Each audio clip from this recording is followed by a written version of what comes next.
So I wanted to go over inequalities and what inequalities are. And an inequality is, it's an expression where one thing is not equal to another thing, which should be pretty self-evident.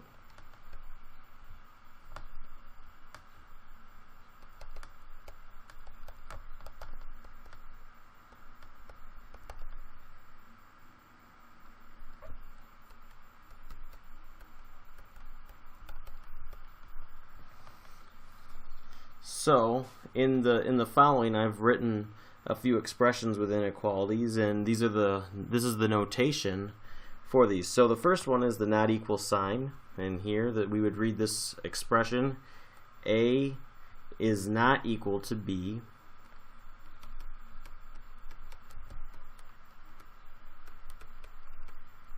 The second one here, we would read this as A is greater than B.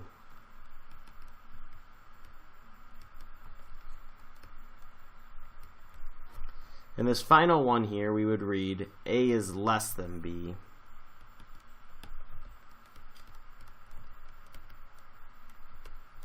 And these three symbols are our inequality symbols. So let's take a look at the number line. There's three little principles I wanted to go over. They're whole numbers, real numbers, and integers. And it's important because a lot of our math definitions will say whole numbers, real numbers, or integers, and we need to know what those are. So a whole number is any number that is not a fraction, that is 0 to infinity. So a whole number would include 0, 1, 2, 3, 4, 5, 6, and so on. Those would be our whole numbers. A real number would be all numbers on the number line.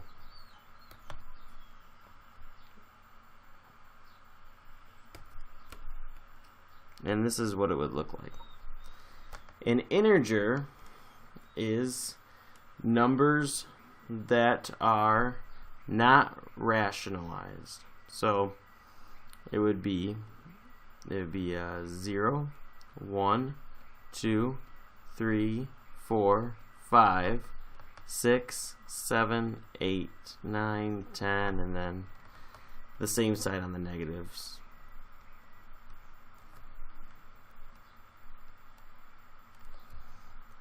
So these are our three categories of numbers we're going to use right here: whole numbers, real numbers, and integers. So let's go over some interval notation. So we have a number line that we're going to graph on, and then I'm going to show you a little bit about what interval notation is. So the first inequality over here is x is less than 3. That's how that is read. And how we're going to graph that on the number line is we're going to find 3, and we're going to put a circle around it because x is not equal to 3. It's simply all the numbers less than 3.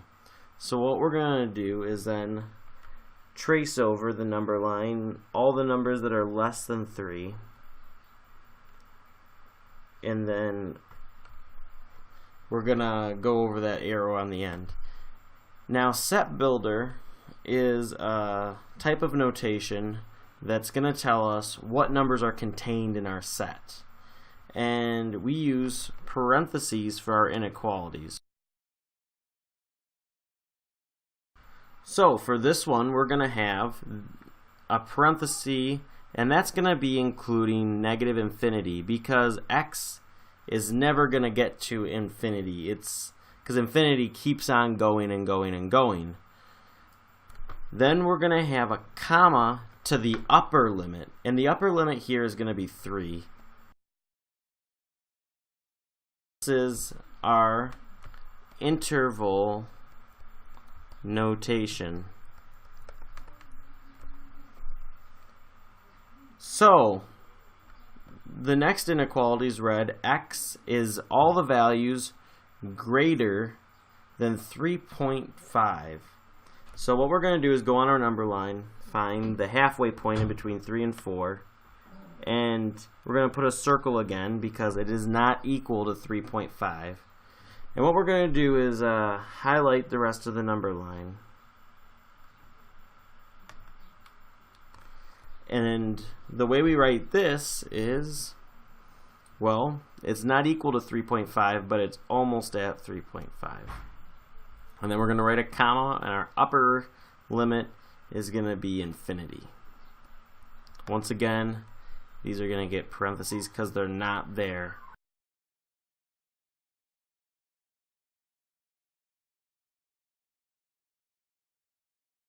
Our next inequality is x is not equal to 3, but it's all the real numbers that are not equal to 3. So, how we notate this is we circle 3, and it is all the numbers except for 3. So we're going to highlight both ends of our number line.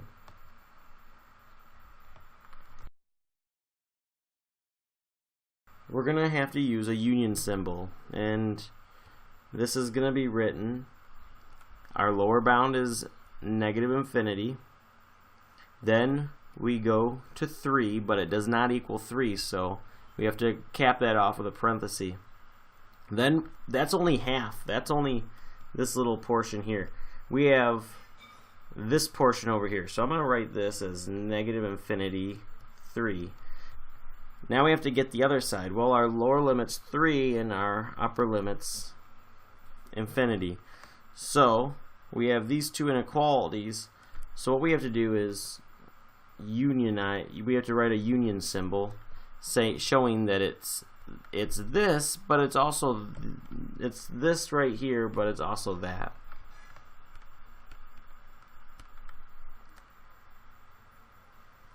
Let's look at this one. This one might be a little harder for people to wrap their heads around. We got two things going on, so we have to find out how we're going to properly notate this. Well, what I'll always say is put your orient everything, if this is giving you problems, with your open face pointing to whatever direction is. So this one has a face open to x, and that's x is greater than 4. And some people, when they've done their number lines, they always say, well, this is greater than, that means we go in this direction on our number line. That might help you out a little bit. So we're going to find 4, make a dot, and we're going to start going this way. However, this one is written x is less than 5, and that has its point going that way. So, and it's not equal. So the big thing is we have a circle here and a circle there, and that's what it looks on our number line. So we can write this in our interval notation as 4, 5. Let's look at some other kind of oddball ones. We already talked about the union. It's called a oh man. This is called a union. It joins two sets, or not sets, two intervals it'll take together. This is, you draw some letters in here. This would be read, A is less than or equal to B. The next one is written, A is greater than or equal to B. Let's do a few of these and let's see what we get. So this one says 3, so we're gonna rewrite this. The face is open towards x, so this one will be wrote x is greater than 3, but it's x is less than 5.